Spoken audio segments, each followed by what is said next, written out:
du Père et du Fils et du Saint-Esprit. U ime Oca i Отца и Сына и Святого Духа.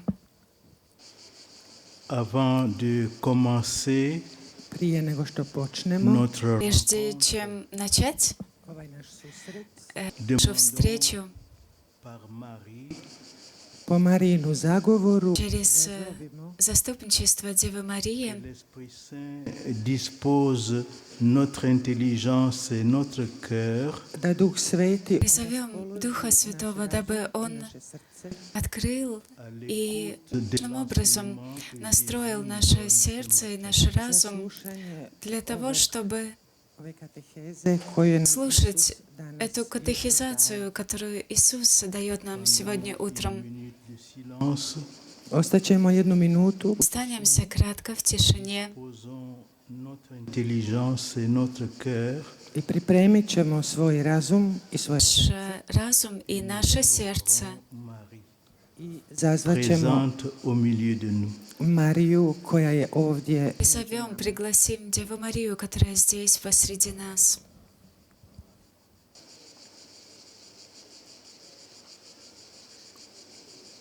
Je vous salue Marie, Zdravo, pleine de Мария, благодати полная, Господь с тобою, благословенна ты между женами, и благословен плод чрева твоего, Иисус. Святая Мария, Матерь Божья, молись о нас грешных, ныне и в час смерти нашей. Аминь.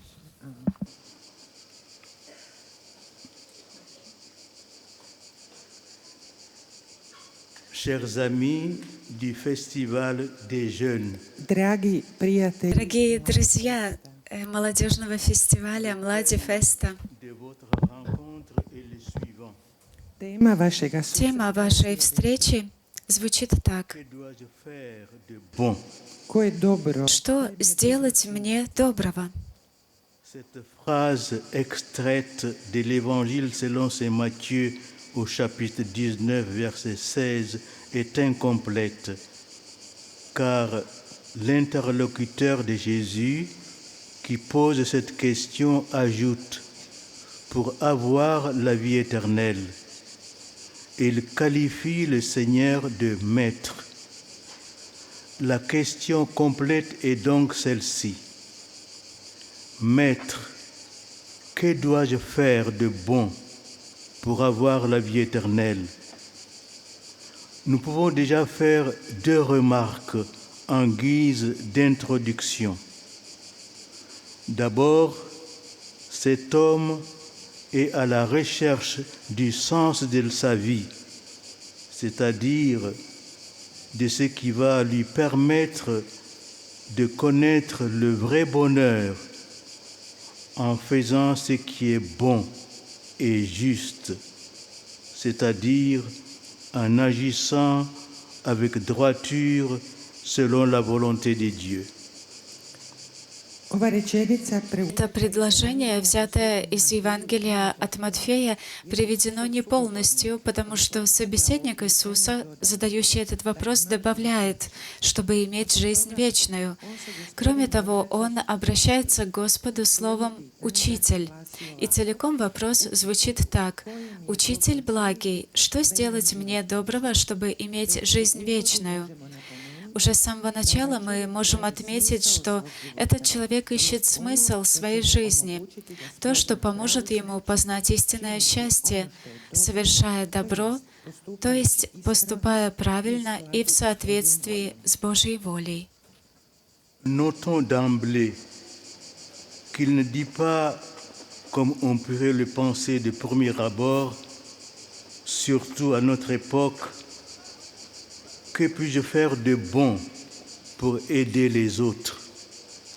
Ce qui serait très louable et montrerait son désir de servir son prochain avec abnégation et d'une manière plus prosaïque, comme l'aurait fait sans doute bon nombre de nos contemporains. Que dois-je faire pour réussir dans ma vie pour obtenir une condition sociale avantageuse avec une belle maison, une voiture de luxe et le dernier matériel informatique performant. J'ai été tenté d'ajouter en cette année 2021, pour me rendre en vacances dans l'espace interstellaire, puisque, comme vous le savez, il y a quelques semaines, 2 personnages qui vivent dans l'opulence se sont offerts un voyage de quelques minutes dans l'espace qui a coûté une somme gigantesque. Et cela constitue un vrai scandale pour les 2,8 milliards de personnes, soit près de la moitié de la population mondiale, qui vivent sous le seuil de pauvreté, c'est-à-dire avec moins de $2 par jour, dont 800 millions de personnes sous-alimentées, selon les chiffres officiels de l'Organisation des Nations Unies pour l'alimentation et l'agriculture. Napomenimo na početku da on ne kaže on Важно заметить, что он не говорит того, что могло бы прийти нам в голову первым, а именно, что хорошего я могу сделать, чтобы помочь другим. Это было бы весьма похвально и показало бы его желание бескорыстно служить ближним. Он не говорит и того, что без сомнения могли бы сказать многие наши современники несколько более прозаично, особенно в наше время. Что я должен сделать, чтобы добиться успеха в жизни, достичь хорошего положения в обществе? Красивый дом, роскошный автомобиль и новейшее мощное компьютерное оборудование. А в этом 2021 году я боролся с искушением добавить и следующее, чтобы совершить суборбитальный полет в космос. Вы знаете, что несколько недель назад 2 мужчин, живущих в роскоши, позволили себе космическое путешествие, продолжавшееся всего несколько минут, за которое они неописуемо дорого заплатили. Это настоящий скандал для 2 миллиардов 800 миллионов человек, или почти половина населения мира, живущих за чертой бедности, то есть на менее чем $2 в день, из которых, по официальным данным Продовольственной и сельскохозяйственной организации Объединенных Наций, 800 миллионов недоедают. L'interlocuteur de Jésus se place sur un autre plan, beaucoup plus élevé, le niveau que je qualifierais de suprême et indépassable, car il s'agit de la vie éternelle, c'est-à-dire de la finalité ultime de toute vie humaine en ce monde. Et c'est pour cela que cette question nous intéresse, qu'elle vous intéresse, vous les jeunes, qui recherchez ardemment le sens de votre vie et donc sa finalité. Pourquoi vivons-nous? D'où venons-nous? Où allons-nous? Quel est le vrai sens de notre vie? Comment y parvenir? Ce sont là nos questions essentielles et quotidiennes. Ensuite, l'homme qui s'adresse à Jésus l'appelle maître, un mot qui est appliqué 46 fois au Christ Seigneur dans les évangiles. Maître signifie celui qui enseigne, celui qui conduit et guide les autres sur le chemin de la sagesse, de la vérité et du bien. Et comme vous le savez, Jésus est lui-même la vérité. Comme on peut le lire dans l'évangile de Matthieu, les foules restaient frappées de son enseignement, car il les enseignait en homme qui a autorité et non pas comme les scribes. Isusov sugovor Собеседник Иисуса находится на другом, гораздо более высоком уровне, который я бы назвал высшим и непревзойденным, потому что для него речь идет о жизни вечной, конечной цели каждой человеческой жизни в этом мире. Поэтому его вопрос интересен нам, а особенно вам, молодые люди, горячо ищущие смысл своей жизни, а значит и ее цель. Зачем мы живем? Откуда мы пришли? Куда мы идем? В чем истинный смысл жизни? И как его достичь? Далее, этот человек, обращаясь к Иисусу, называет его учителем. В Евангелиях это слово применяется к Господу Иисусу Христу 46 раз. Учитель — это тот, кто учит, ведет и направляет других на путь мудрости, истины и добра. И вы хорошо знаете, что сам Иисус есть истина. В Евангелии от Матфея мы читаем: «И когда Иисус окончил слова сии, народ дивился учению Его, ибо Он учил их, как власть имеющий, а не как книжники и фарисеи».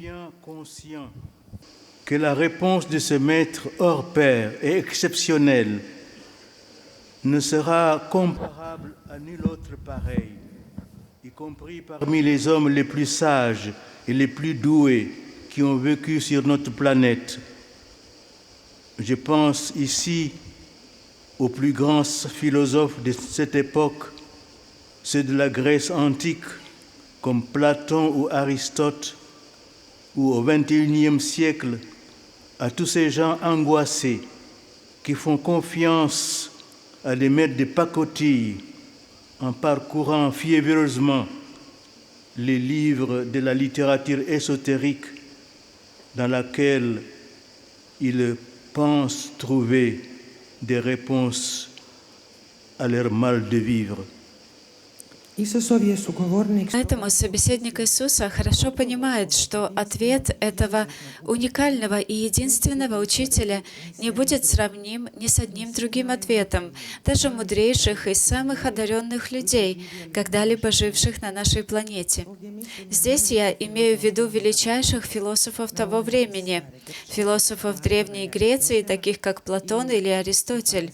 Или, говоря о 21 веке, вспоминаются все опечаленные люди, которые полагаются на никчемных учителей, лихорадочно листая эзотерические книги, в которых они намереваются найти ответы на свои жизненные проблемы.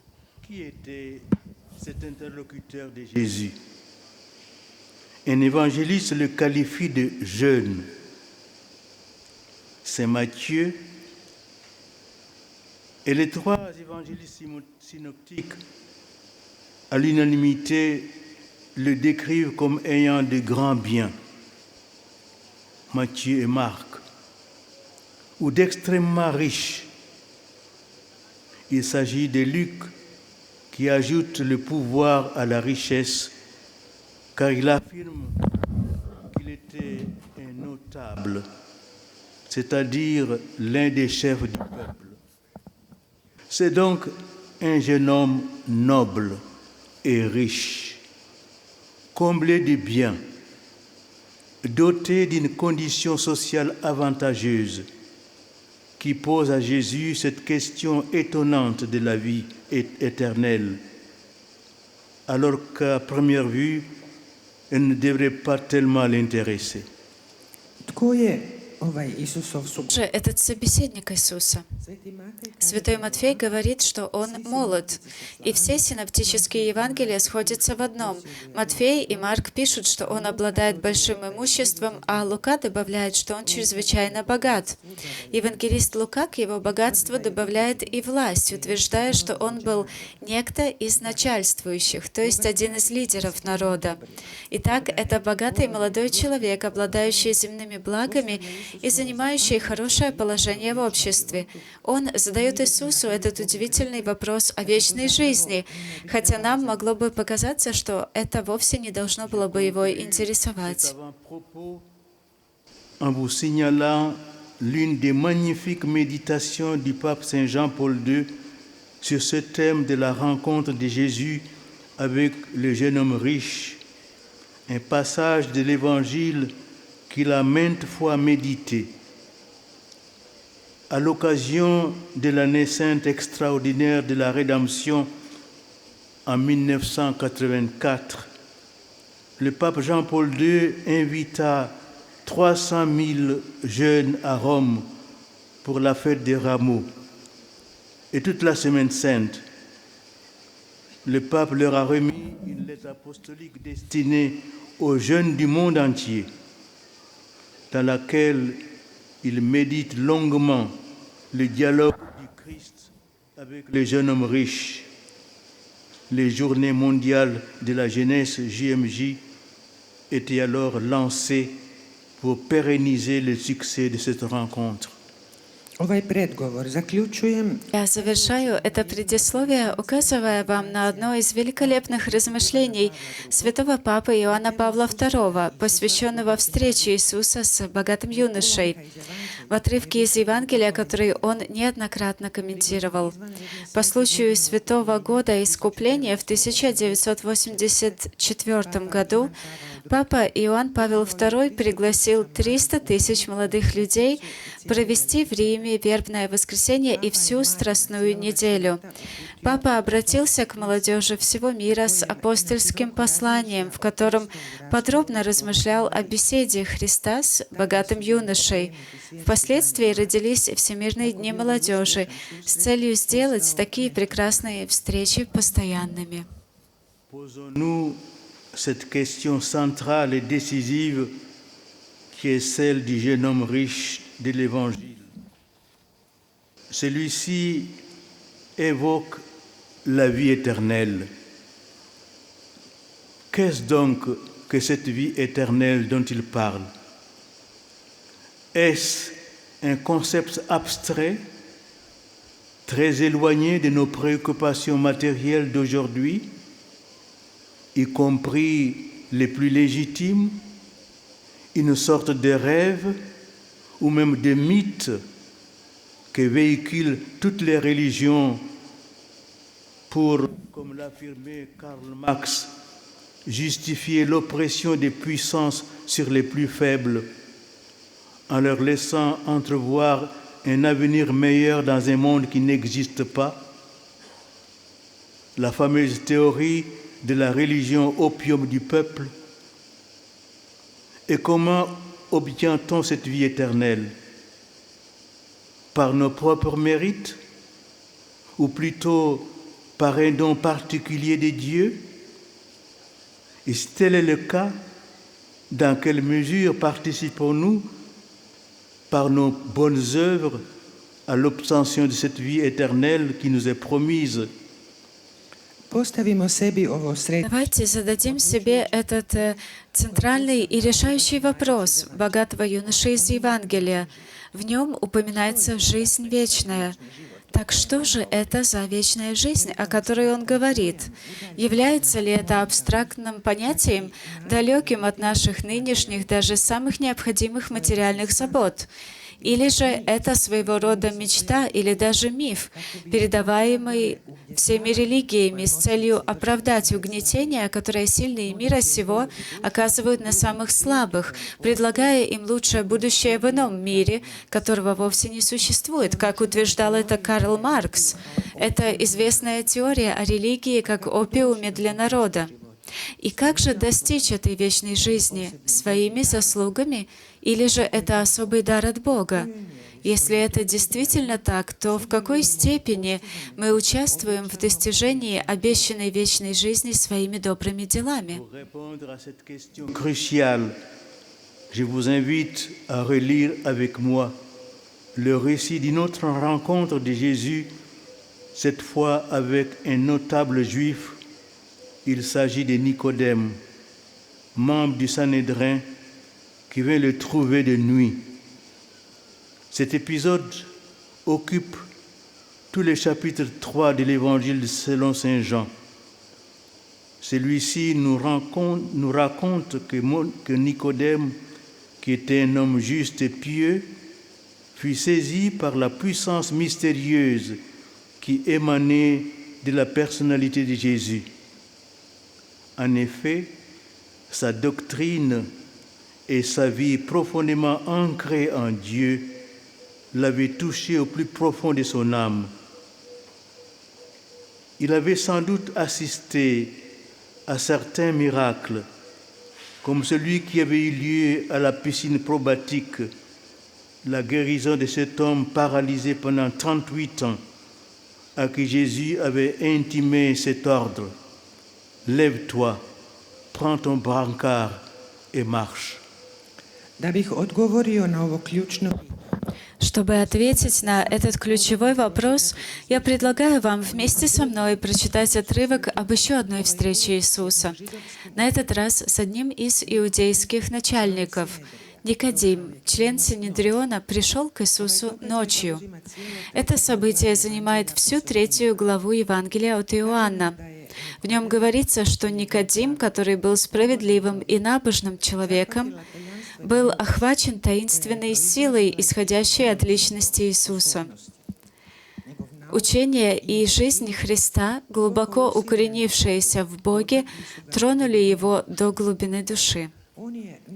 Он, несомненно, был свидетелем некоторых чудес Иисуса, таких как то, что произошло на купальне под названием Вифезда, когда Иисус исцелил человека, парализованного 38 лет, и повелел ему: «Встань, возьми постель твою и ходи». Nicodème, qui était un homme à la fois droit et humble, considérait positivement cet enseignement de Jésus, à qui il donnait lui aussi le nom de maître.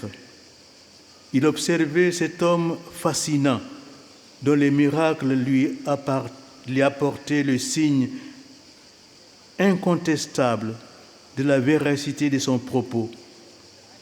Nicodème entrevoyait l'irruption d'un monde nouveau, et c'est pourquoi il voulait pénétrer dans l'univers spirituel de cet homme, Jésus de Nazareth, à la fois exceptionnel et unique en son genre.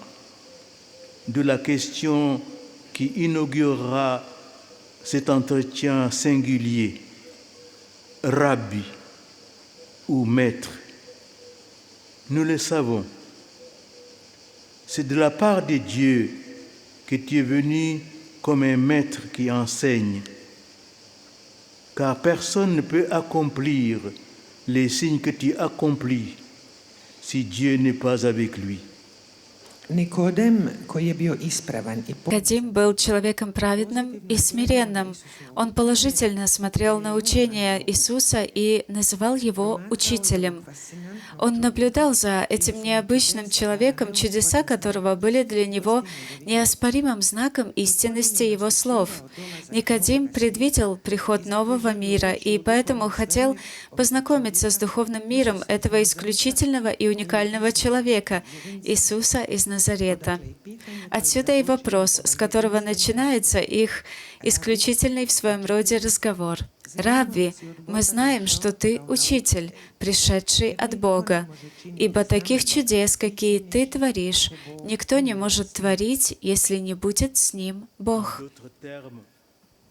Nicodème va d'emblée au cœur du problème, celui de la relation intime et personnelle entre cet homme, Jésus, et Dieu lui-même.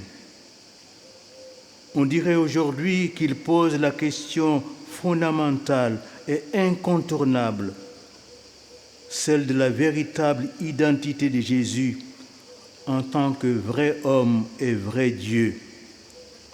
Et nous pouvons constater que par la suite, cet entretien nocturne a porté des fruits de grâce et de conversion, car, comme vous le savez, c'est ce même Nicodème, membre du Sanhédrin, qui prendra la défense de Jésus en rappelant aux autres membres de cette assemblée la règle suivante.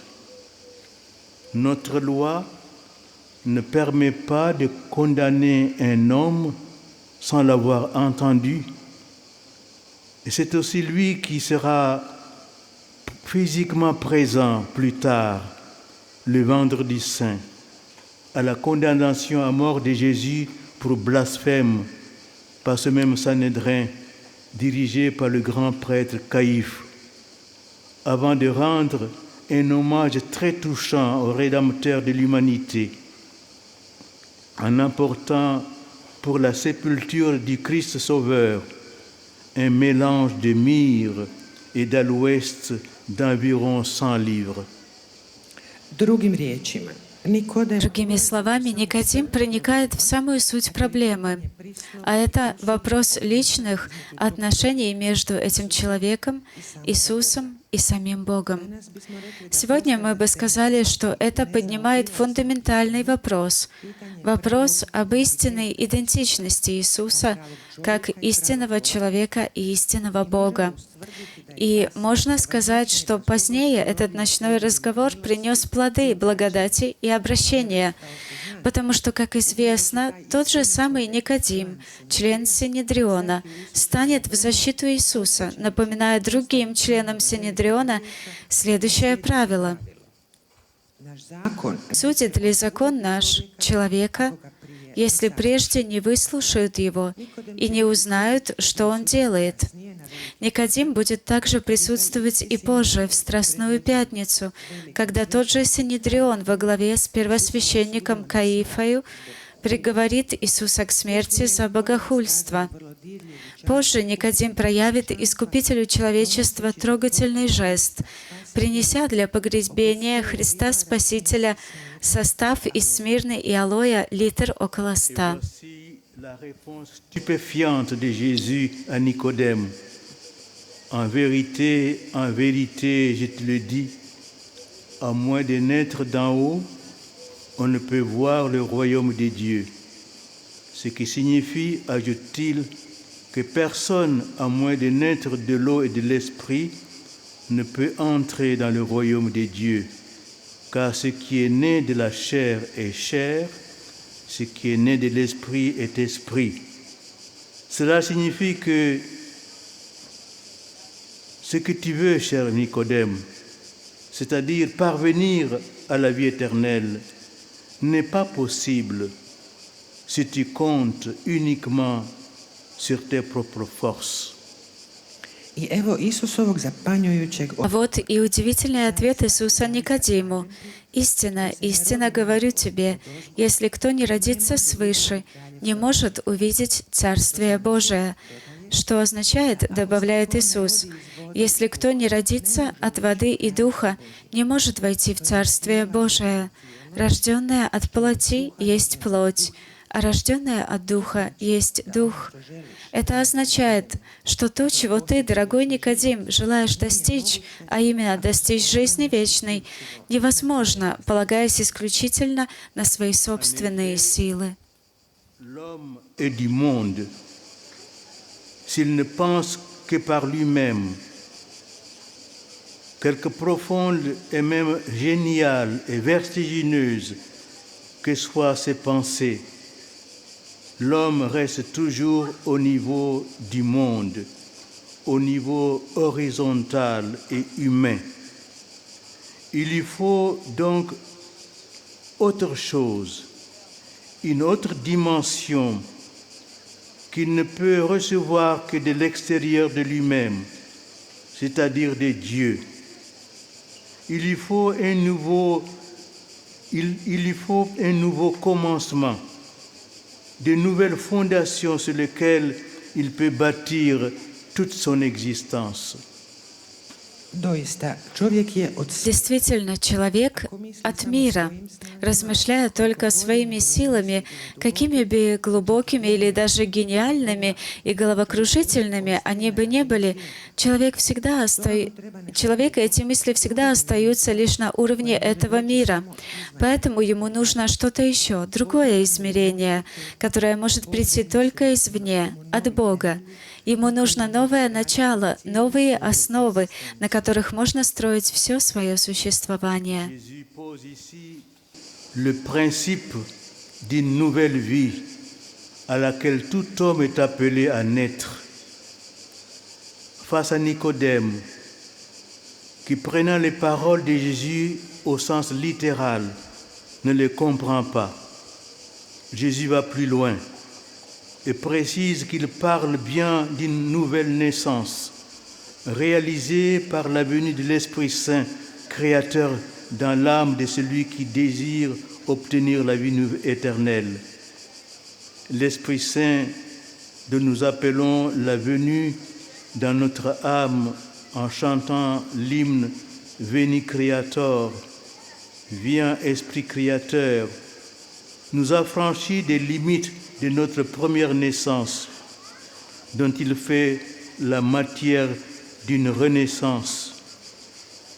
Comme le dit la liturgie de la Pentecôte, envoie ton Esprit, Seigneur, et tout sera recréé, et tu renouvelleras la face de la terre. Isus ovdje postavlja i načelo novog Иисус излагает здесь принцип новой жизни, для которой призван родиться каждый человек. Столкнувшись с Никодимом, который не понимает, потому что воспринимает слова Иисуса буквально, Иисус идет дальше и уточняет, что Он говорит о новом рождении, которое происходит сошествием Святого Духа Сотворителя в душу того, кто желает обрести жизнь вечную. Святой Дух, чей приход в наши души мы призываем, исполняя гимн «Veni Creator Spiritus», «О Сотворитель Дух, приди», освобождает нас от ограничений нашего первого рождения, из которого Он создает материал для рождения свыше. Как говорится в литургии Пятидесятницы, «Пошлешь Дух Твой, Господи, и все будет создано, и Ты обновишь лицо земли». Cette nouvelle naissance porte un nom, Caritas, ou charité. C'est l'amour subsistant de Dieu que l'Esprit Saint, troisième personne de la très sainte Trinité. C'est lui, l'Esprit Saint, qui crée un homme nouveau à partir de la venue au monde naturel de la première naissance de chaque homme. Et notez bien que l'Esprit Saint a réalisé cela en tout premier lieu le jour de l'Annonciation, lorsque par lui, le Seigneur Jésus, le Verbe de Dieu, s'est fait homme dans le sein très pur de la Sainte Vierge Marie. Et par la foi, et donc par la rédemption accomplie par le Christ, tout homme peut recevoir ce don de la nouvelle naissance qui a pour nom la vie éternelle. ovo novorođenje ima ime, Caritas. Это новое рождение имеет имя «Каритас» или «Любовь». Это любовь Бога, который есть Святой Дух, третье лицо Пресвятой Троицы. Он, Дух Святой, создает новое существо, нового человека, исходя от естественного прихода в мир каждого человека при изначальном рождении. Не будем забывать, что Дух Святой соделал это прежде всего в день Благовещения, когда через Него Господь Иисус, Слово Божие, стал человеком в пречистом лоне Пресвятой Девы Марии, и через веру, то есть через искупление, совершенное Христом, каждый человек может принять этот дар нового рождения, называемый жизнью вечной.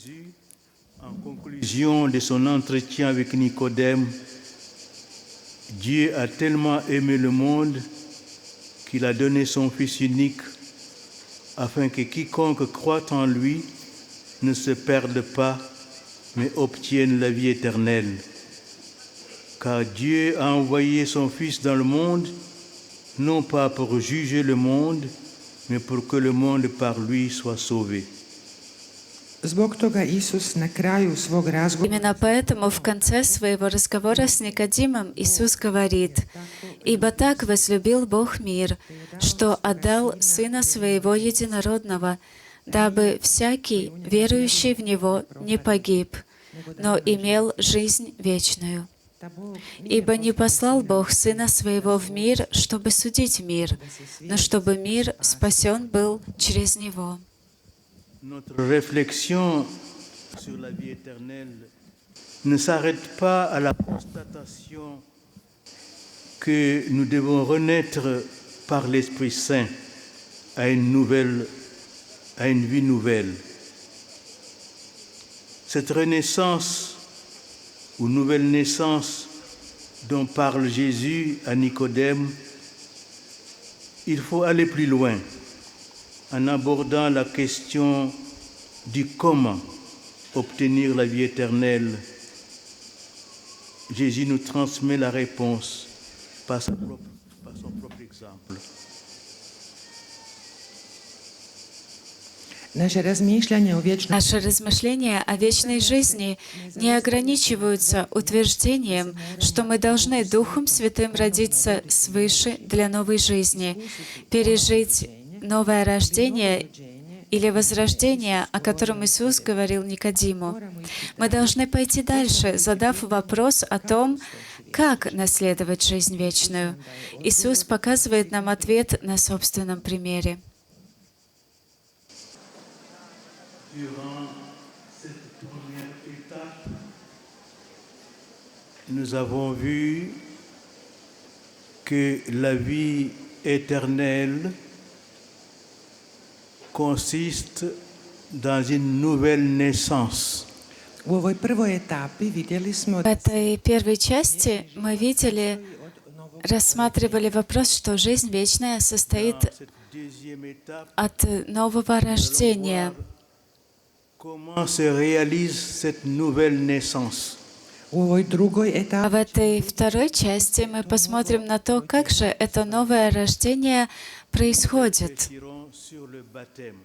razmišljat ćemo o krštenju. Мы поразмышляем о крещении. Si notre réflexion sur la vie éternelle ne s'arrête pas à la constatation que nous devons renaître par l'Esprit Saint à une vie nouvelle, cette renaissance ou nouvelle naissance dont parlait Jésus à Nicodème,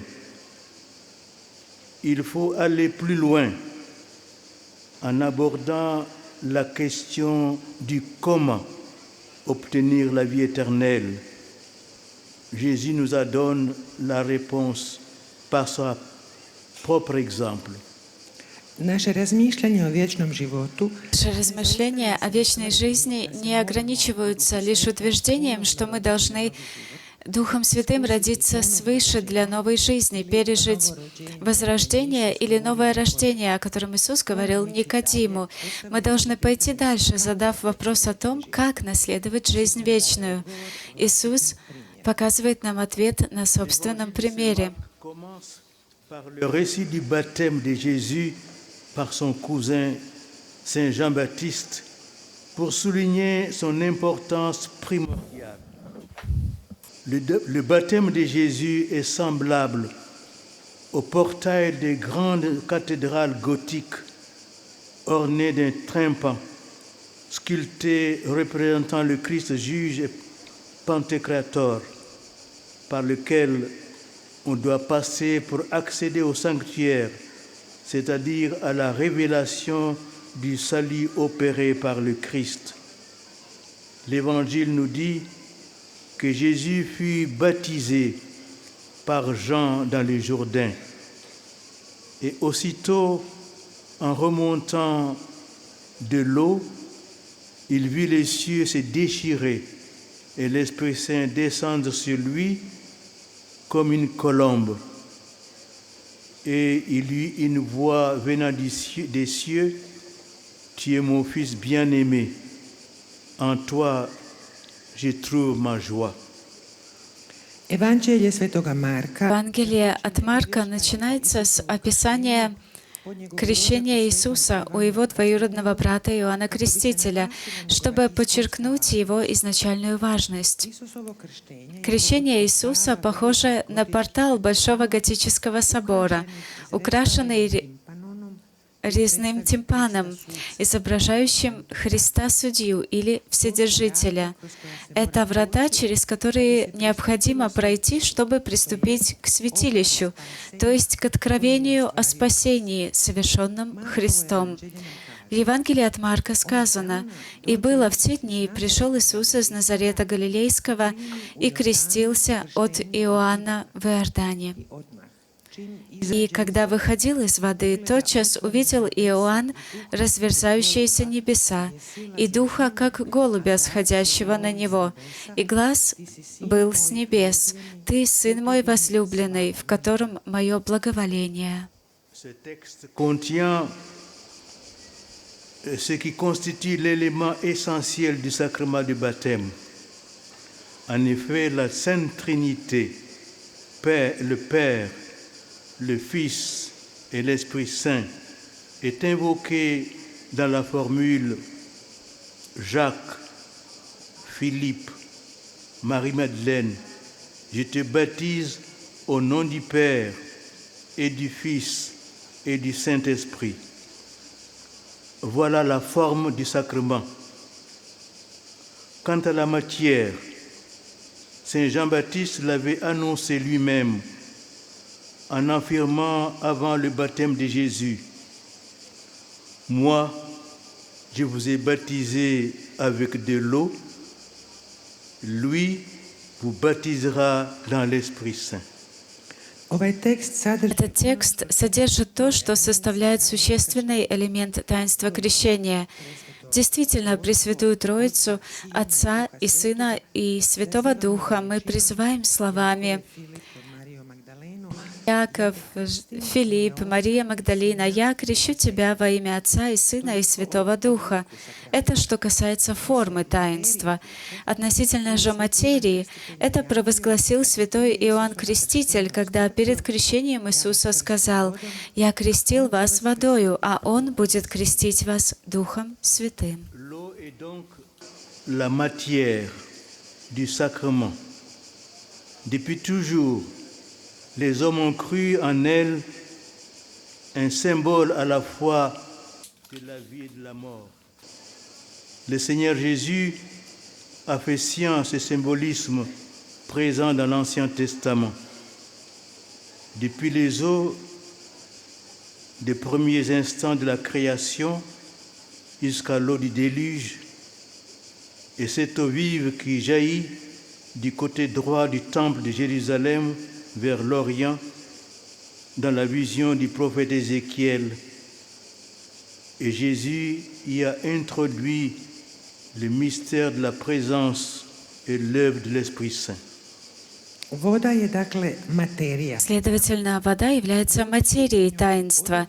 Люди всегда видели в ней символ жизни и смерти. Господь Иисус перенял эту символику, присутствующую в Ветхом Завете, от воды первых мгновений сотворения до вод всемирного потопа и живой воды, что течет на восток из-под правого бока Иерусалимского храма в видении пророка Иезекииля. Иисус же привносит сюда тайну присутствия и действия Духа Святого. Mais il y a plus. Dans sa première lettre, Saint Jean ajoute encore un autre élément au baptême, sans lequel celui-ci ne serait encore qu'un symbole. En plus de l'eau et de l'Esprit Saint, il y a aussi le sang, qui est celui de la rédemption, de la mort de Jésus sur la croix.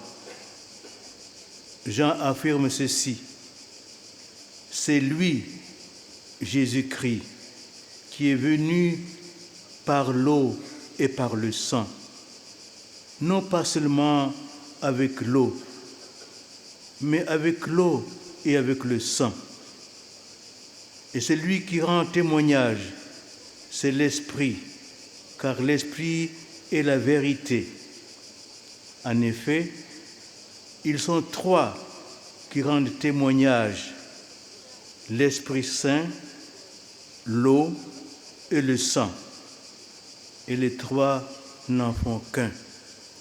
No, ima i nešto više. Однако есть кое-что еще. В своем первом послании святой Иоанн добавляет к крещению еще один элемент, без которого оно было бы лишь символом.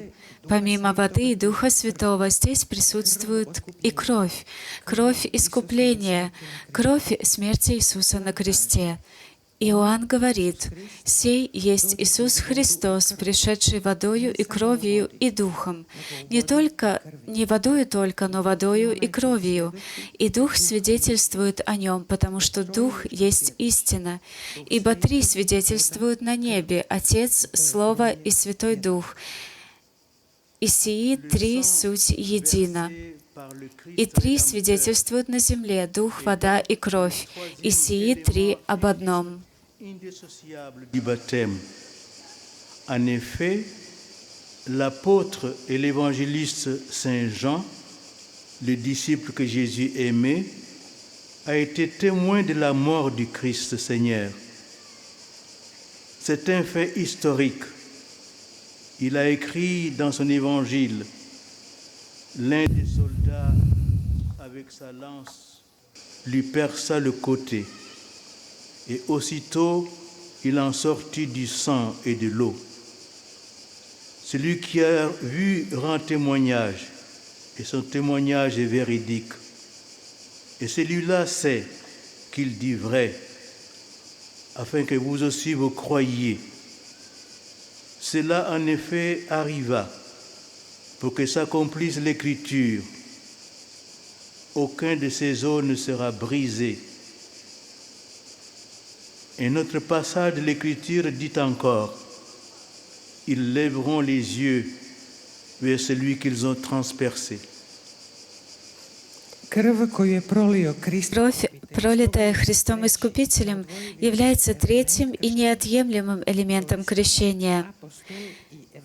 И действительно, апостол и евангелист, святой Иоанн, возлюбленный ученик Иисуса, был свидетелем смерти Господа. Это исторический факт. В своем Евангелии он написал, «Один из воинов копьем пронзил ему ребра, и тотчас истекла кровь и вода. И видевший засвидетельствовал, и истина свидетельство его. Он знает, что говорит истину, дабы вы поверили. Ибо сие произошло, да сбудется Писание, кости его да не сокрушится». Также и в другом месте Писание говорит, «Воззрят на того, которого пронзили». Saint Jean attache une très grande importance à l'ouverture du côté de Jésus, au jaillissement du sang et de l'eau du Sacré-Cœur de Jésus. Pour souligner l'historicité de cet événement, il affirme qu'il parle de ce qu'il a vu. Il révèle aussi son intention, celle de témoigner. Or, on peut déjà découvrir ces signes du sang dans l'épisode des noces de Cana. En effet, l'eau changée en vin annonce le vin transformé en sang du Christ dans le sacrement de la très sainte Eucharistie. Sveti Ivan pridaje veliku važnost Святой Иоанн придает большое значение пронзенному боку Христа, крови и воде, истекшим из святейшего сердца Христа. Чтобы подчеркнуть историческую реальность этого события, он утверждает, что пишет о том, что сам видел. Он также раскрывает и свое намерение свидетельствовать. Этот знак крови мы встречаем уже на свадьбе в Кане.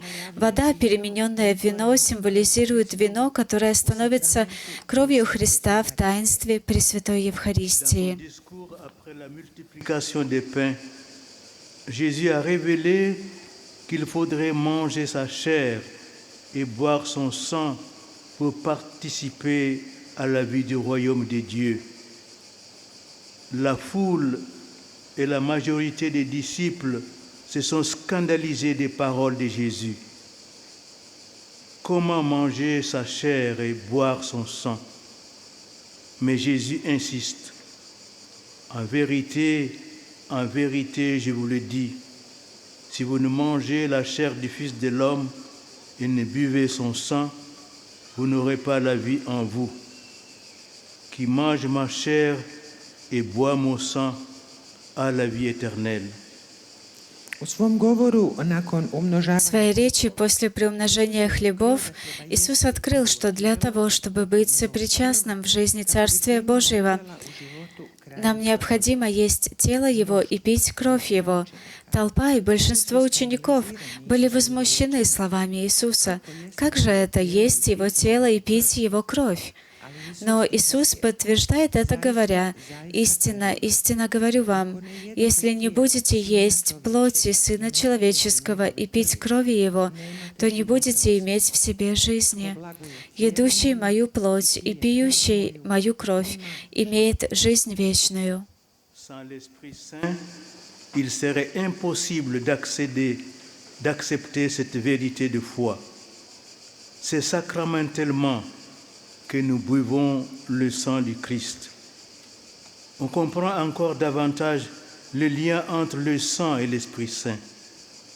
À la messe, c'est l'Esprit Saint invoqué sur le pain et le vin qui transforme les oblats en corps et en sang de Jésus.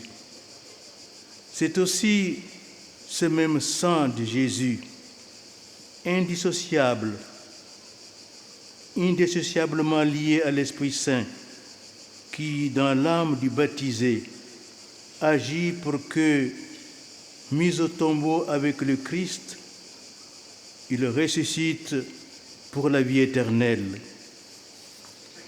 C'est donc dans la mort du Christ sur la croix et immergé dans l'eau du baptême que nous sommes régénérés par l'Esprit Saint. C'est ce qu'exprime saint Paul dans son épître aux Romains. Si nous sommes morts au Christ, comment continuer à vivre en lui?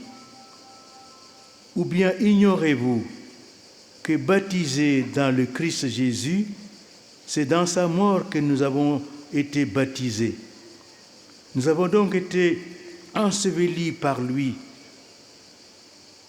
par le baptême dans la mort, afin que comme le Christ est ressuscité des morts par la gloire du Père, nous vivions nous aussi d'une vie nouvelle. Mais si nous sommes morts avec le Christ, nous croyons que nous vivrons aussi avec lui. Bez Духа Святого. Эту истину веры невозможно принять без Духа Святого. Мы в святом таинстве пьем кровь Христа. Теперь мы еще лучше понимаем связь между кровью и Духом Святым. В святой мессе Святой Дух, призываемый над хлебом и вином, претворяет хостию в тело и кровь Христа. Та же кровь Христова, неразрывно связанная со Святым Духом, действует в душе каждого крещенного, и он, положенный во гроб вместе со Христом, воскресает для жизни вечной. Об этом говорит святой апостол Павел в своем послании к римлянам. «Мы умерли для греха. Как же нам жить в нем? Неужели не знаете, что все мы, крестившиеся во Христа Иисуса, в смерть Его крестились? Итак, мы погреблись с Ним крещением в смерть, дабы, как Христос воскрес из мертвых славою Отца, так и нам ходить в обновленной жизни. Ибо если мы соединены с Ним подобием смерти Его, то должны быть соединены и подобием воскресения. Если же мы умерли со Христом, то веруем, что и жить будем с Ним». Saint Ambroise de Milan a développé cet aspect du mystère de la rédemption appliqué au baptême dans ces textes magnifiques que je cite. Sans l'invocation de la croix du Seigneur, l'eau n'est d'aucune utilité pour le salut. Mais lorsqu'elle a été consacrée par le mystère de la croix qui donne le salut, elle est toute prête pour fournir le bain spirituel et la boisson du salut. C'est pour cela que tu as lu qu'il y a dans le baptême 3 témoins qui se rejoignent en un seul témoignage: l'eau, le sang et l'Esprit Saint. Car si tu en retires un seul, le sacrement du baptême disparaît. Qu'est-ce que l'eau en effet? sans la croix du Christ. Un élément ordinaire sans portée sacramentelle. Le catéchumène croit lui aussi en la croix du Seigneur Jésus, dont il a reçu le signe. Mais s'il n'a pas été baptisé au nom du Père et du Fils et du Saint-Esprit, il ne peut recevoir le pardon de ses péchés, ni recueillir les dons de la grâce spirituelle. Святый Амброзий Святой Амвросий Медиаланский открывает этот аспект тайны искупления применительно к крещению в этом прекрасном тексте, который говорит: «Без взывания ко кресту Господа вода не имеет никакой пользы для спасения, но когда она освящена таинством креста, дающего спасение, она полностью готова обеспечить духовное омовение и питье спасения». Именно поэтому вы читали о том, что в крещении есть 3 свидетеля, которые объединяются в одном свидетельстве — вода, кровь и Дух Святой. Потому что если исключить хотя бы одно, таинство крещения исчезнет. Ибо что такое вода без креста Христова? Обычный элемент, не имеющий сакраментального значения. Катехумен также верит в крест Господа Иисуса, которому он был отмечен, но если он не покрещен во имя Отца и Сына и Святого Духа, он не может ни получить прощения своих грехов, ни принять дар духовной благодати. Mais le baptême exige un préalable, la foi. Ali krštenje traži jedan preduvjet. Однако крещение Être né de Dieu par le ожидает также и одного важного элемента — это вера. Le baptisé doit ensuite mettre en œuvre durant toute sa vie ce qu'il a reçu. Ce germe de vie est destiné à se développer et à mûrir pour porter beaucoup de fruits de sainteté. Certes, le nouveau baptisé est né de l'eau, du sang et du Saint-Esprit. Il est donc enfant de Dieu, mais il lui faut encore devenir un véritable fils et fille de Dieu par le témoignage d'une vie chrétienne authentique. Et c'est ici qu'apparaît le dernier terme qui est l'objet de notre méditation sur la vie éternelle, la foi. Biti rođen od Boga Рождение от Бога через крещение является отправной точкой. Затем крещенный должен на протяжении всей своей жизни развивать то, что он получил. Этому зародышу жизни суждено развиваться и созревать, чтобы принести множество плодов святости. Новокрещенный рожден от воды, крови и Духа Святого. Он — Дитя Божие, но ему еще предстоит стать истинным сыном или дочерью Бога, свидетельством истинной христианской жизни. А именно здесь мы сталкиваемся с последним компонентом наших размышлений о вечной жизни, и это вера. En effet, selon Saint Paul, la charité, fruit de l'Esprit Saint, qui est répandue dans notre âme de baptisé, met la foi en œuvre. Il la rend agissante, car la foi opère à travers la charité, dit Saint Paul aux Galates. Pour bien saisir le lien étroit entre la foi et la vie éternelle, il suffit de citer le rituel du baptême des petits-enfants. Voici ce que les parents répondent au ministre de l'Église dans le dialogue initial du sacrement. À la question « Que demandez-vous à l'Église de Dieu pour votre enfant ?» Ils répondent la foi. Puis, à la demande suivante, que vous apporte la foi? Les parents répondent, au nom de l'enfant, la vie éternelle. Doista, prema Svetom Согласно апостолу Павлу, любовь – плод Духа Святого, и слитый в душу крещенного приводит в действие веру, делает ее активной, потому что вера действует любовью, говорит апостол Павел в послании к Галатам. Чтобы лучше понять тесную связь между верой и жизнью вечной, достаточно привести в качестве примера обряд крещения младенцев. В начале этого таинства на вопрос церковнослужителя «Что вы просите у Церкви Божией?» родители отвечают «Веру». Затем на следующий вопрос «Что дает вам вера?» они отвечают от имени ребенка «Жизнь вечную».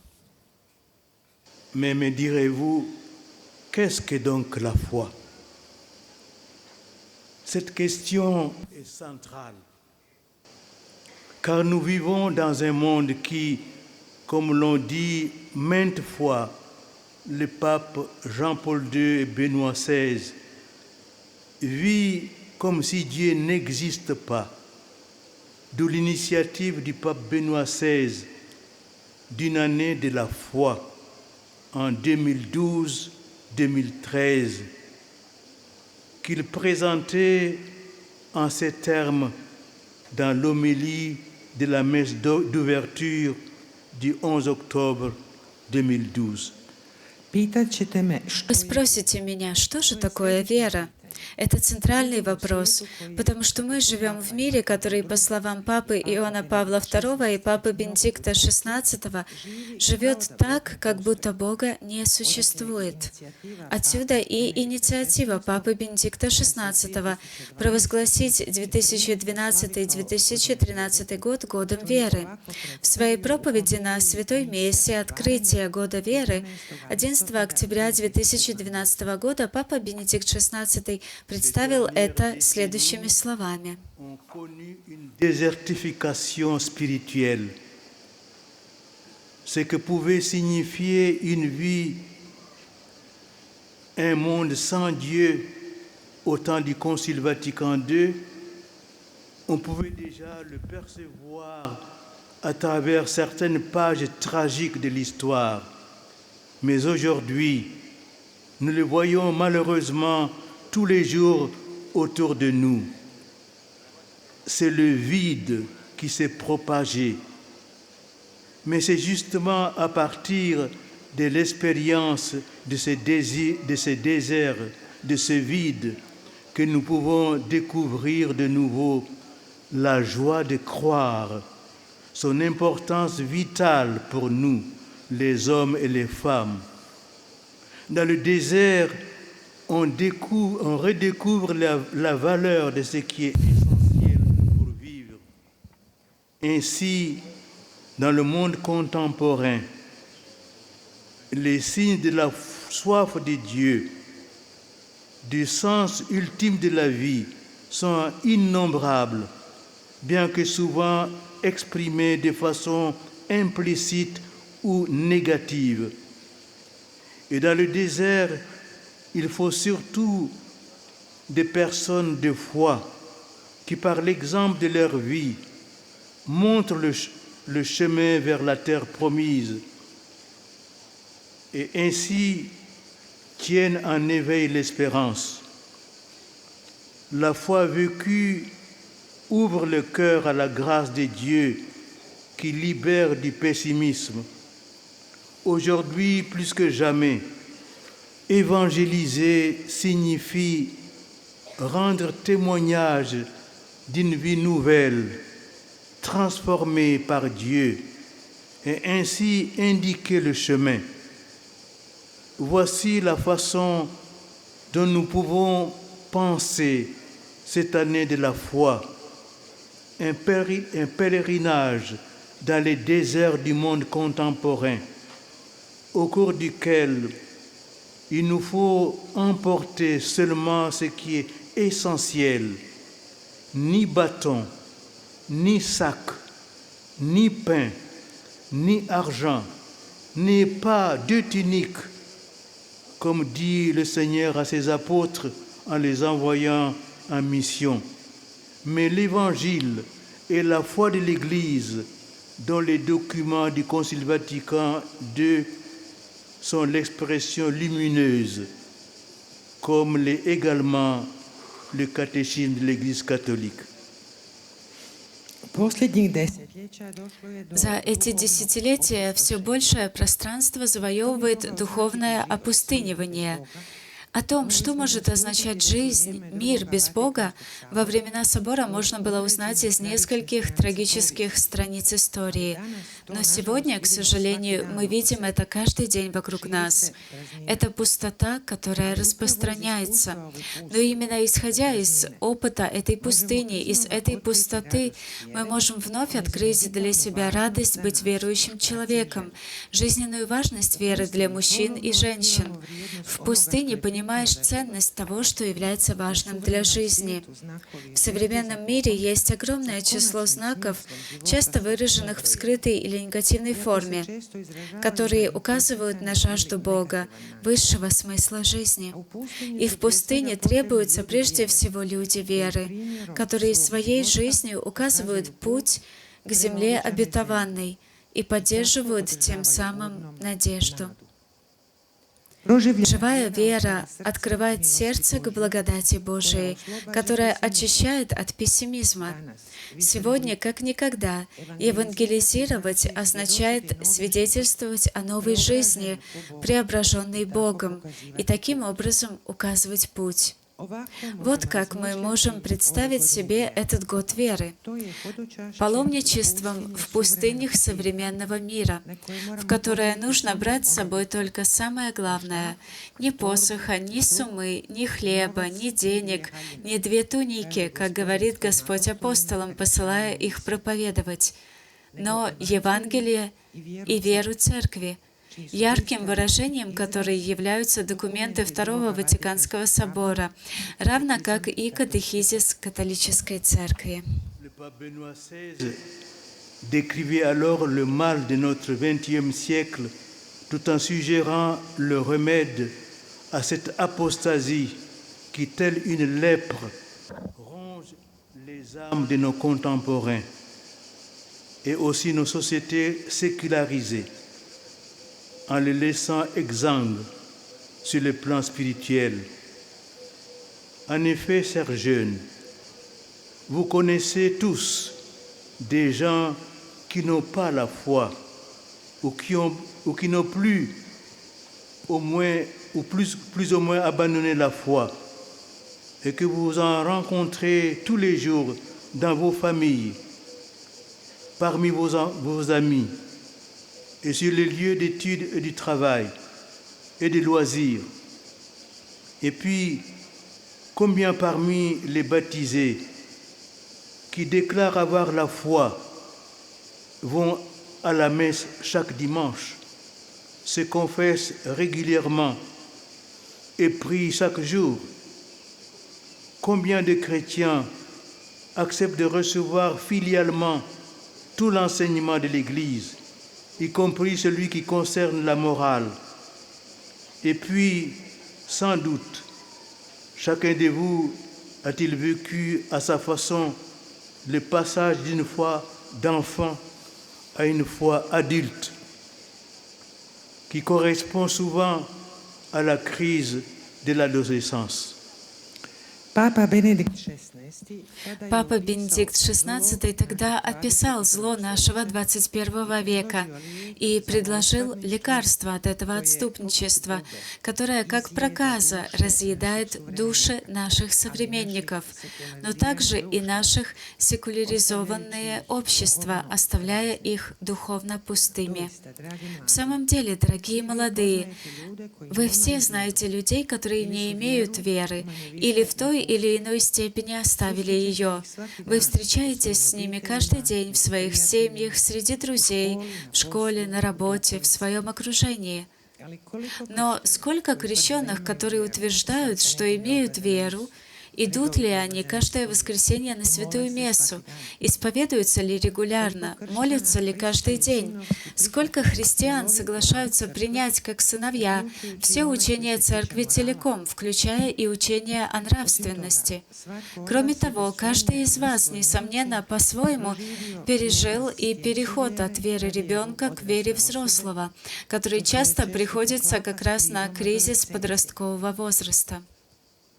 Pour progresser dans la connaissance de cette vertu théologale de la foi, nous devons préalablement nous libérer d'une fausse idée qui la concerne.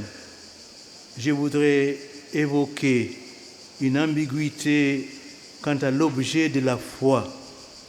Beaucoup de chrétiens sont persuadés qu'avoir la foi consiste à être convaincu de l'existence de Dieu et de celle de Jésus-Christ.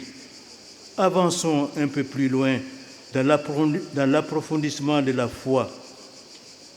On peut affirmer que la vie éternelle est déjà commencée puisque nous avons été déjà donnés dans le baptême. Kako bismo napredovali u Чтобы продвинуться в осознании богословской добродетели веры, мы сначала должны избавиться от ложного представления о вере.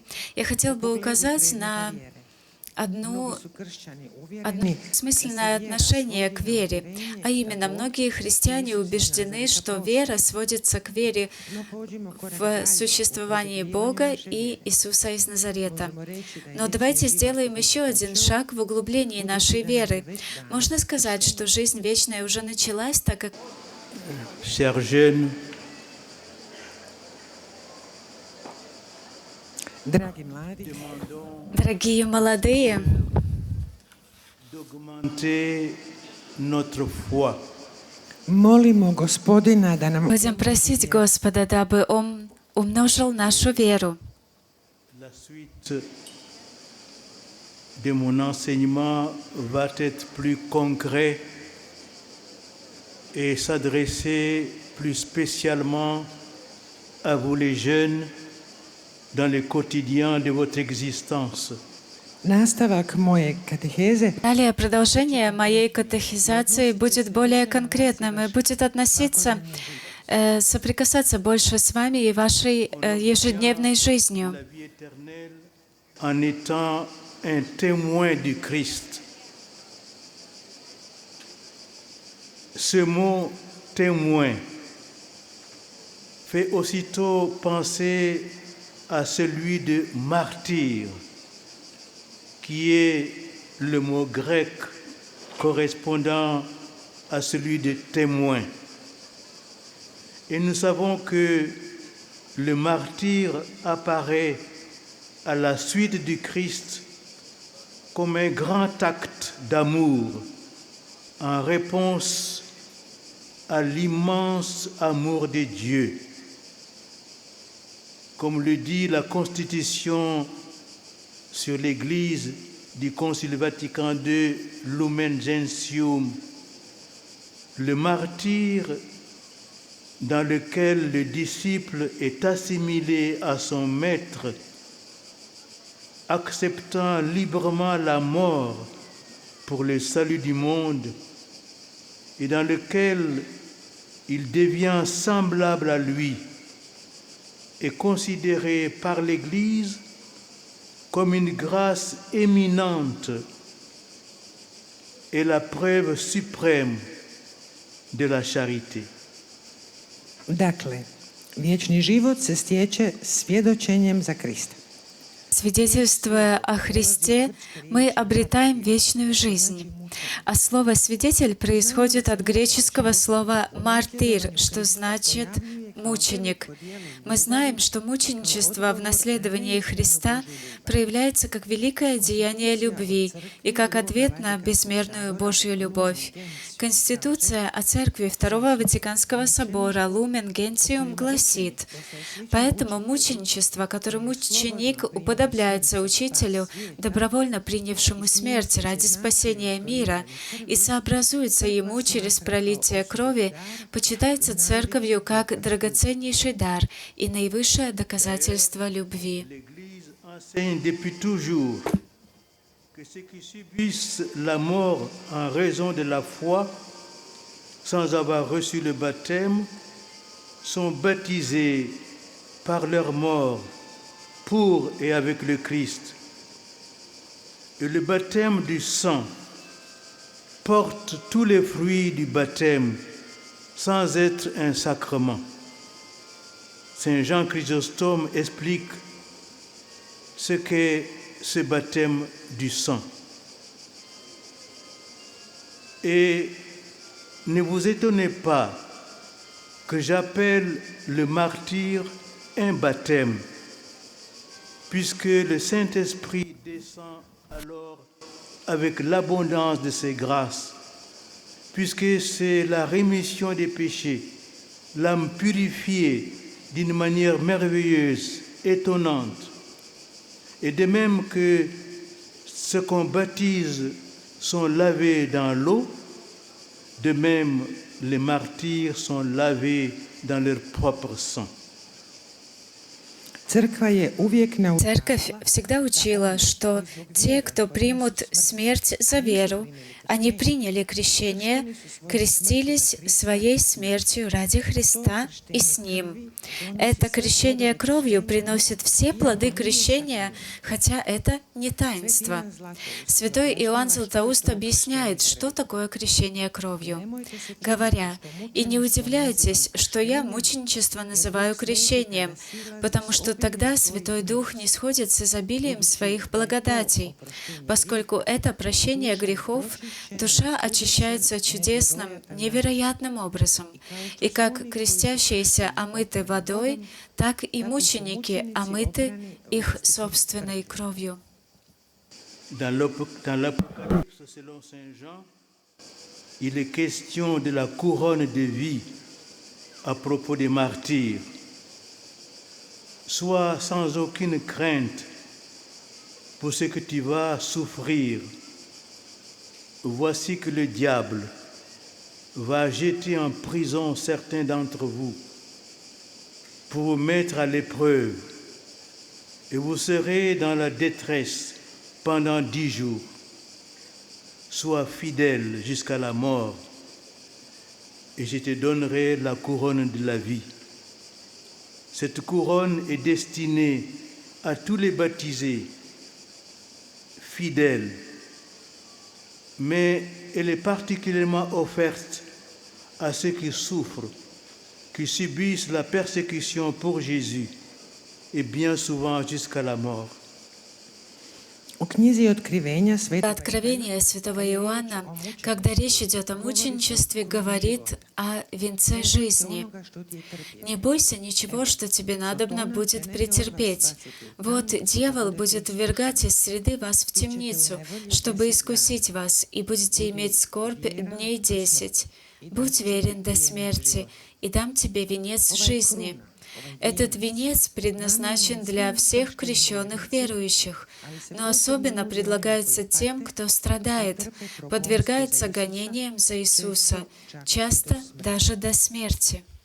À l'occasion du grand jubilé de l'an 2000, le pape Saint Jean-Paul II avait invité les chrétiens à ouvrir les yeux sur les martyrs de notre époque.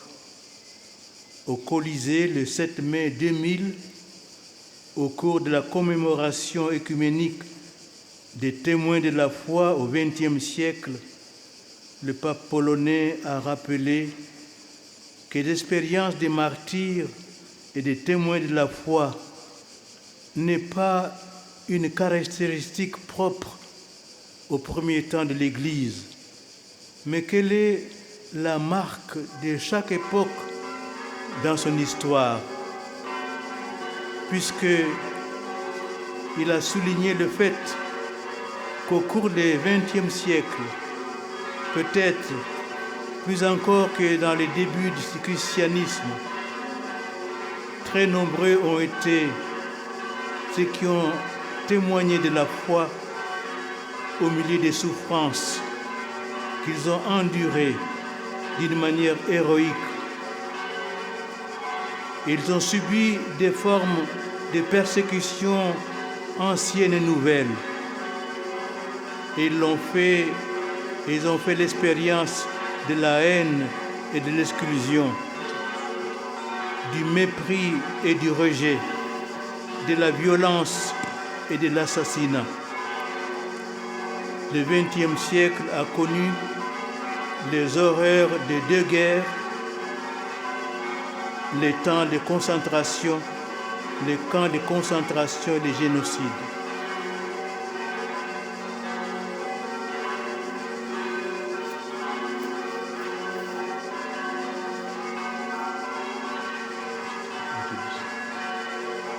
Angelus Domini nunciavit Maria. Ангел Господень возвестил Марии, и она зачала от Духа Святого. Радуйся, Мария, благодати полная, Господь с тобою. Благословенна ты между женами, и благословен плод чрева твоего, Иисус. Вот я, раба Господня, да будет мне по слову Твоему. Радуйся, Мария, благодати полная, Господь с тобою, благословенна ты между женами, и благословен плод чрева Твоего, Иисус.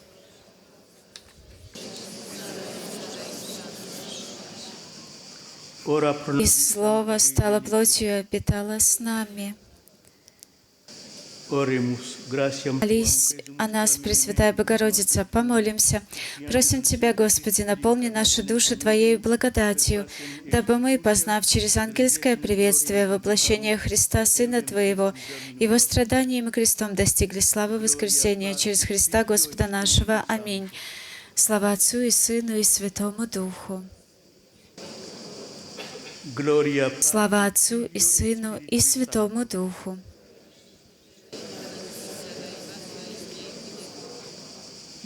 Слава Отцу и Сыну и Святому Духу.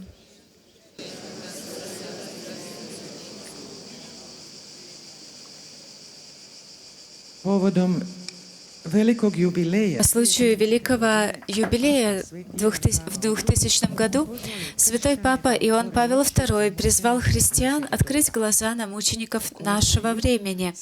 В Колизее 7 мая 2000 года во время экуменического поминовения свидетелей веры XX века Папа-Поляк напомнил, что явление мучеников и свидетелей веры присуще не только ранним дням Церкви, но и каждому периоду ее истории.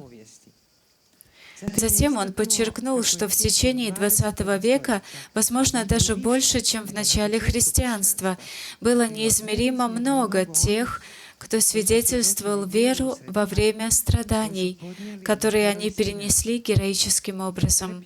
Они перенесли старые и новые формы преследований. Они испытали ненависть и изоляцию, презрение и отторжение, насилие и убийство.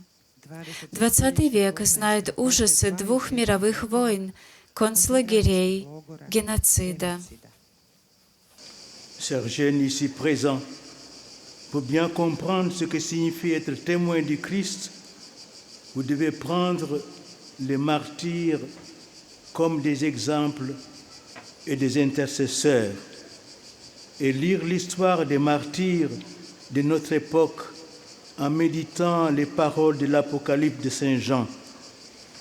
J'ai vu et voici qu'une foule immense que nul ne pouvait dénombrer, une foule de toutes les nations, tribus, peuples et langues.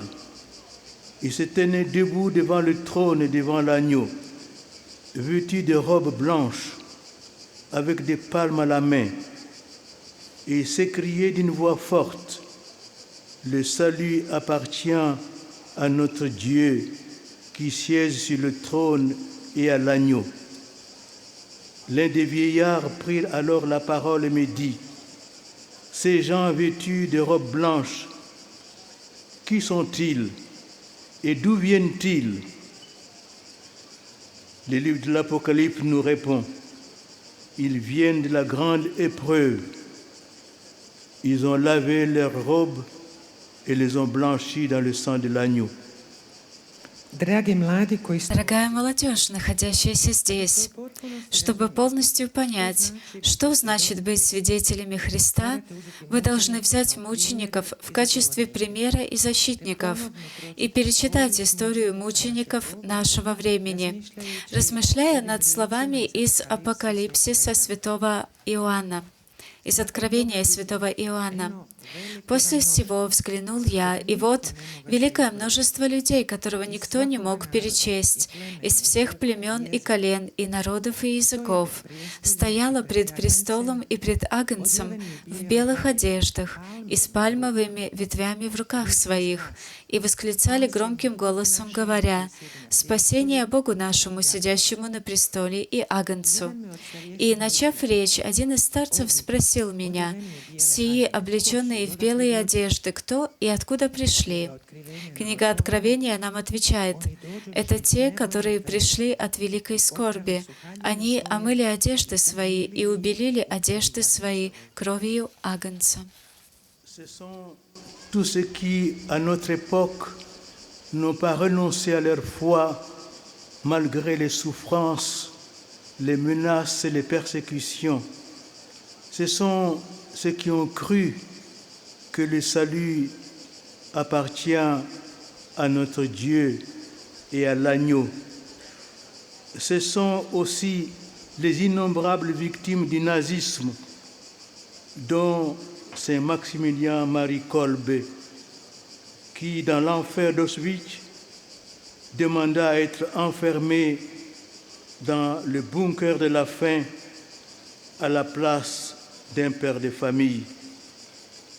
Nous allons fêter ce grand martyr polonais le 14 août prochain, la veille de la solennité de l'Assomption. To su svi oni koji Это все те, кто в наше время не отказался от своей веры, несмотря на страдания, угрозы и преследования. Это те, кто верил, что спасение принадлежит нашему Богу, Агнцу. preskačemo 10 redova, ovo govorim prevoditeljima. Tu su i nebrojene žrtve nacizma, među kojima i sveti Maksimilijan Kolbe, koji je u paklu Auschwitza tražio da njega, Есть бесчисленные жертвы нацизма, в том числе святой Максимилиан Кольбе, который в аду Освенцима просил запереть его вместо одного отца семьи в бункере голода. Мы будем отмечать день этого великого польского мученика 14 августа, накануне праздника Успения Пресвятой Богородицы.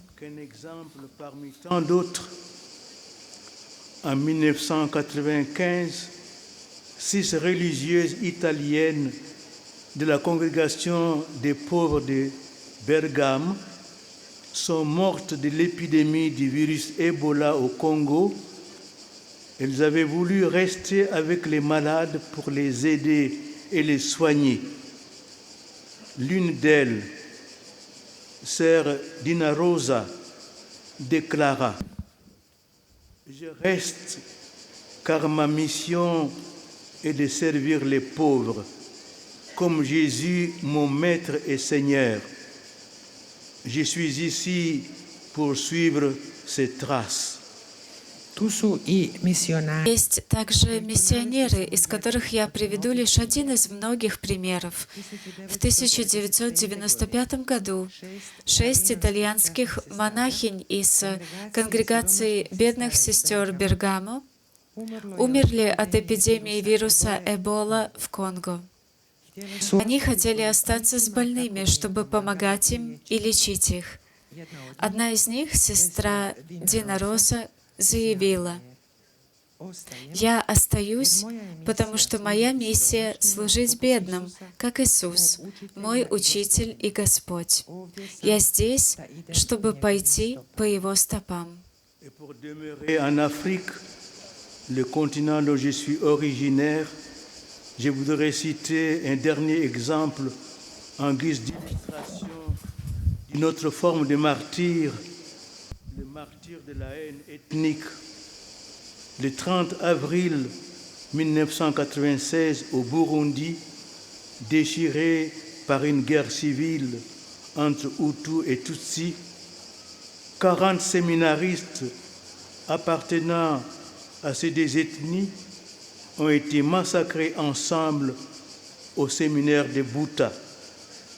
Leurs bourreaux les avaient enfermés dans une même pièce, puis ils leur avaient demandé de se séparer entre Hutus et Tutsis, mais ils refusèrent en affirmant qu'ils étaient d'abord et avant tout des chrétiens et que le baptême les initiait dans le Christ. Ostanimo još malo Давайте останемся еще немного в Африке, на континенте, откуда я родом. Я хотел бы привести последний пример в качестве иллюстрации другой формы мученичества. Мученичество из-за этнической ненависти. 30 апреля 1996 года в Бурунди, раздираемом гражданской войной между Хуту и Тутси, 40 семинаристов, принадлежащих к этим двум этническим группам, были убиты вместе в семинарии в Буте. krvnici Палачи заперли их в одной комнате, а затем потребовали разделиться на Хуту и Тутси, но они отказались, заявив, что они в первую очередь христиане и что крещение объединяет их во Христе. Alors, chers jeunes, je vous pose cette question. Voulez-vous embrasser l'héritage de ces martyrs sous le signe de la croix et de la résurrection? C'est le beau combat de la foi que vous aurez à mener et que bon nombre d'entre vous mènent déjà avec un grand courage. Regardons ensemble quels sont les éléments de ce combat face à l'arrogance du Goliath des puissances financières et médiatiques, lourdement armé et protégé par la cuirasse de ses fausses certitudes et par les nouvelles lois contre la vie. L'Église catholique au XXe siècle, au moins en Occident, et de plus en plus dans les pays de l'Europe orientale, ressemble au petit reste dont parle la Sainte Écriture. dragi mladi, Дорогая молодежь, я задаю вам такой вопрос. Хотите ли вы принять наследие этих мучеников под знамением креста и воскресения? Это прекрасная борьба веры, которую вам придется вести, и которую многие из вас уже очень храбро ведут. Давайте вместе посмотрим, каковы элементы этой борьбы. Столкнувшись с высокомерием Голиафа финансовой и медиавласти, который хорошо вооружен и защищен броней его ложных убеждений и новых законов против жизни, католическая церковь 21 века, по крайней мере на Западе и все чаще и в странах Восточной Европы, напоминает небольшой остаток, о котором говорится в Священном Писании. En effet, l'Église catholique, telle David, dispose seulement du petit caillou de l'Évangile, de la vie et de la vérité. Et pourtant, par votre témoignage, elle est capable de frapper le géant en pleine tête et l'abattre. David était un jeune, et comme vous, il devait ressentir sa propre faiblesse, son manque d'expérience et son extrême impuissance. Et pourtant, il n'a pas hésité à affronter Goliath, ce monstre d'orgueil, avec comme seule arme son petit caillou de l'humilité. De fait, et vous le savez bien, il s'agit d'une bataille à la fois très âpre et décisive, qui sera longue et s'apparente à celle des fins dernières décrites par le dernier livre de la Bible, l'Apocalypse, que nous avons déjà cité à propos des martyrs. Doista, Действительно, у католической церкви, как и у Давида, есть только небольшой камень Евангелия жизни и истины. И все же, согласно вашим свидетельствам, она способна ударить гиганта в голову и уничтожить его. Давид был молод и, как и вы, должен был чувствовать свою слабость, недостаток опыта и свою полную беспомощность. И все же он без колебаний встретился лицом к лицу с Голиафом, этим чудовищем высокомерия, со своим маленьким камнем смирения в качестве своего единственного оружия. На самом деле, и вы это хорошо знаете, это битва ожесточенная и решающая, которая будет долгой и похожей на последнюю, описанную в последней книге Библии, книге Откровений, которую мы уже цитировали в связи с мучениками. Enfin, un dernier point, le mariage chrétien, voie de sainteté, de bonheur. Ces derniers points me semblent essentiels. La meilleure arme du combat pour la foi consiste à rendre témoignage pour la vie. Oui, comme le disait déjà le pape Saint Paul VI, le monde attend de vous plus que des paroles. Il veut voir les témoins du bel amour conforme à la sainte volonté de Dieu, celui du mariage. Alors, chers jeunes, soyez heureux de vivre de vraies fiançailles, sans cohabitation, pour bien vous préparer à ce jour unique du oui définitif que vous prononcerez en vous mariant. Za prevoditelje prelazimo na 6. poglavlje, kršćanski brak, put svetosti i sreće. I konačno, posljednja bitna točka. Наконец, последний важный момент. Лучшее оружие в борьбе за веру — это свидетельство за жизнь. Да, как уже сказал святой Папа Павел VI, мир ожидает от вас больше, чем просто слова. Он желает видеть свидетелей прекрасной любви по святой воле Божией, свидетелей брака. Поэтому, дорогие молодые люди, будьте счастливы, что вы проживете настоящую помолвку без предыдущей совместной жизни, чтобы хорошо подготовиться к этому уникальному дню окончательного «да», которое вы скажете, когда венчаетесь. Rappelons brièvement ce qu'est le mariage chrétien. Le sacrement du mariage, il signifie l'union du Christ et de l'Église. Il donne aux époux la grâce de s'aimer de l'amour dont le Christ a aimé son Église d'une façon totale, exclusive et irrévocable. La grâce du sacrement perfectionne ainsi l'amour humain des époux, affermit leur unité indissoluble et le sacrifice sur le chemin de la vie éternelle. Podsjetimo se ukratko. Вспомним вкратце, что такое таинство брака. Оно означает союз Христа и Церкви. Оно дает супругам благодать любить той любовью, которой Христос возлюбил свою Церковь, полностью, исключительно и бесповоротно. Таким образом, благодать таинства совершенствует человеческую любовь супругов, укрепляет их неразрушимое единство и освящает их на пути к вечной жизни. Alors, chers jeunes, osez l'ouverture, osez l'aventure du mariage chrétien.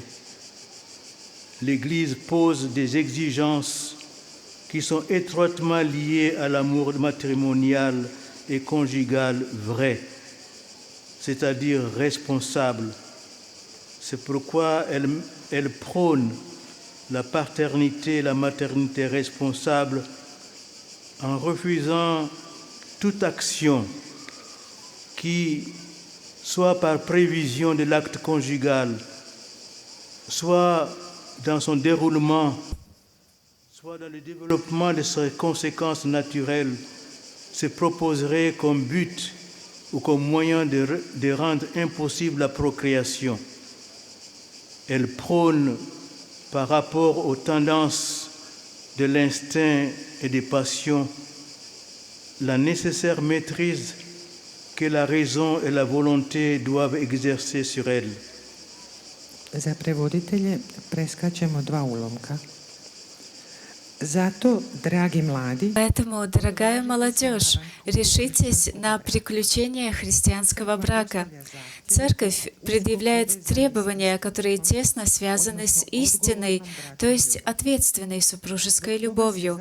Поэтому она выступает за ответственное отцовство и материнство, отвергая всякое действие, которое как в предвидении, так и во время осуществления супружеского соития, либо после него имеет целью или является средством, чтобы воспрепятствовать зачатию, и защищает в аспекте врожденных инстинктов и душевных порывов то господство, которое разум и воля над ними осуществляют.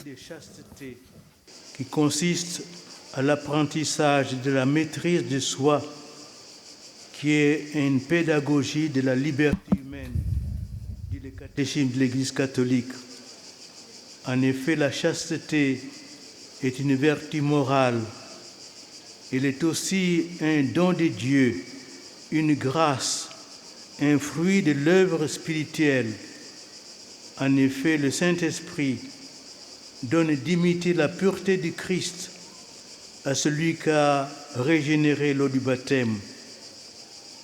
Et rappelons aussi que parmi les péchés gravement contraires à la chasteté, il faut citer la masturbation, la fornication, la pornographie et aussi les pratiques homosexuelles. J'insiste sur le mot pratique, qu'il faut distinguer des tendances qui peuvent affecter certaines personnes. riječ je o Речь идет о добродетели целомудрия, которая требует, чтобы человек научился владеть собой. Это часть подготовки к правильному пользованию человека свободой, говорится в катехизисе католической церкви. Действительно, целомудрие — это нравственная добродетель, это также дар Божий, благодать, плод духовного действия.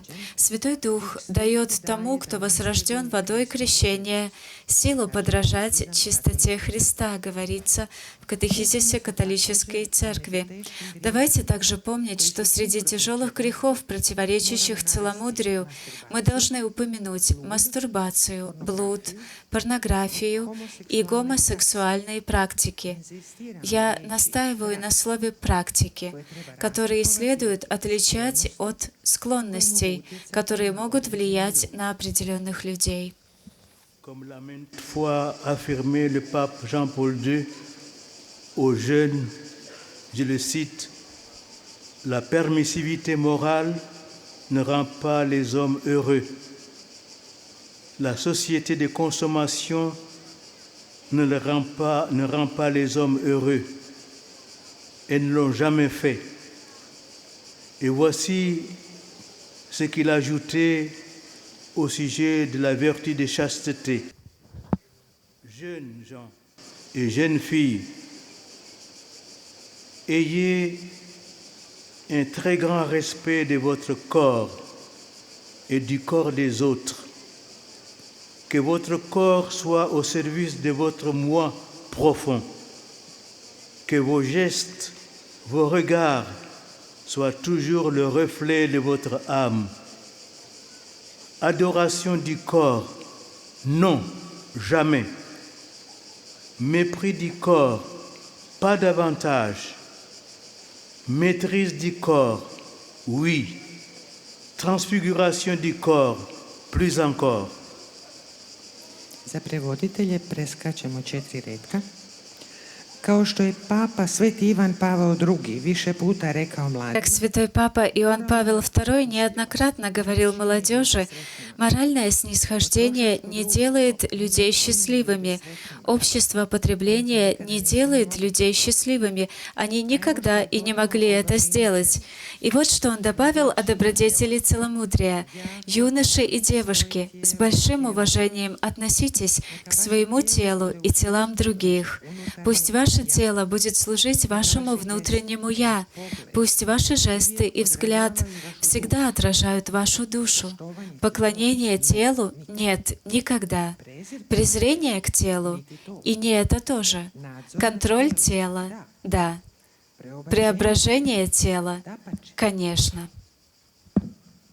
En vous demandant humblement pardon de mon long discours, je voudrais conclure cet enseignement par cette question. Comment peut-on aujourd'hui croire en Dieu? Je vous invite à méditer cette phrase de Saint Augustin.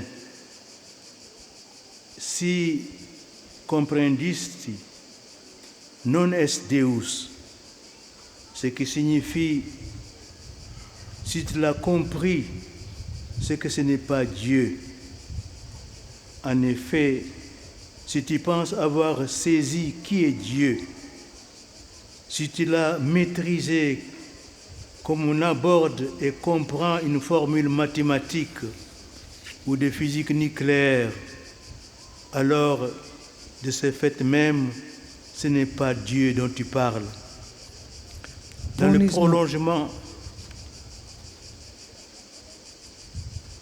prolongement de cette pensée, je voudrais vous lire cette prière qui nous vient d'un grand auteur chrétien du IVe siècle, Saint Grégoire de Nazianze, qui vivait en Cappadoce. Ce sera ma prière avec vous et pour vous. Ponizno vas molim da mi oprostite. Со смирением прошу вас, чтобы вы простили меня за то, что я так продлил эту лекцию, а я хотел бы завершить ее вопросом. Как сегодня можно верить в Бога? Я предлагаю вам подумать над фразой святого Августина «Si comprehendisti non est Deus», что означает «если вы понимаете, значит, это не Бог». Действительно, если вы думаете, что поняли, кто такой Бог, если вы овладели этим таким же способом, которым понимаете математическую формулу или ядерную физику, то это означает, что вы не говорите вовсе о Боге. В продолжении этой мысли я хотел бы прочитать вам молитву, исходящую от великого христианского писателя IV века, святого Григория Назианского, жившего в Каппадокии. Это будет моя молитва с вами и за вас. Ô toi, l'au-delà de tout, n'est-ce pas là tout ce qu'on peut chanter de toi? Quel hymne te dira? Quel langage? Aucun mot ne t'exprime. À quoi l'esprit s'attachera-t-il? Tu dépasses toute intelligence. Seul tu es indicible, car tout ce qui se dit est sorti de toi. Seul tu es inconnaissable, car tout ce que pense est sorti de toi. O ti koji si iznad svega. «О Ты, который превыше всего, ибо что иное позволено мне изречь о Тебе? Какую песню можно высловить Тебя, ибо Ты не изрекаем никаким словом? Как воззрит на Тебя ум, ибо Ты непостижим никаким умом? Ты один не изглаголан, потому что произвел все, изрекаемое словом. Ты один недоведом, потому что произвел все, объемлемое мыслью». Tous les êtres, ceux qui parlent et ceux qui sont muets, te proclament. Tous les êtres, ceux qui pensent et ceux qui n'ont point de pensée, te rendent hommage. Le désir universel, l'universel gémissement tend vers toi. Tout ce qui est te prie. Et vers toi, tout être qui pense ton univers fait monter un hymne de silence. Tout ce qui demeure, demeure par toi. Par toi subsiste l'universel mouvement. Славите сва бича. Тебя воспевает громко все словесное и бессловное. Тебе восстает честь все и одаренное, и неодаренное разумом. К Тебе устремлены общие желания всех, а Тебе болезнуют все сердца. Тебе все высылает моление, Тебе все изрекает безмолвное песнословие. Тобою единым все пребывает, к Тебе все в совокупности стремится. Tu es la fin.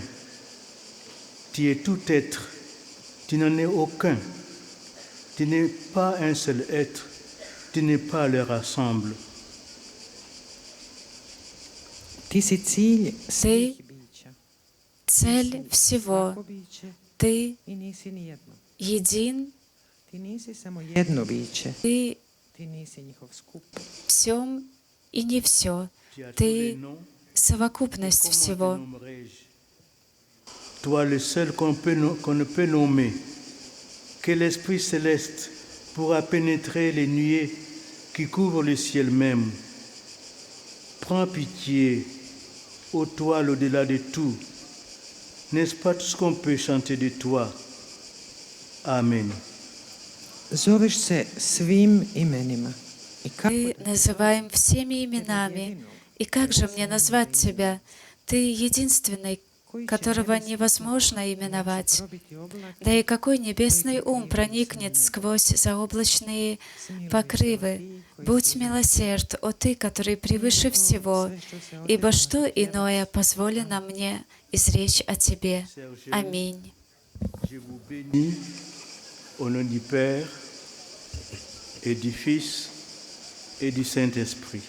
Dragi mladi, Дорогие молодые, я благословляю вас во имя Отца и Сына и Святого Духа. Аминь.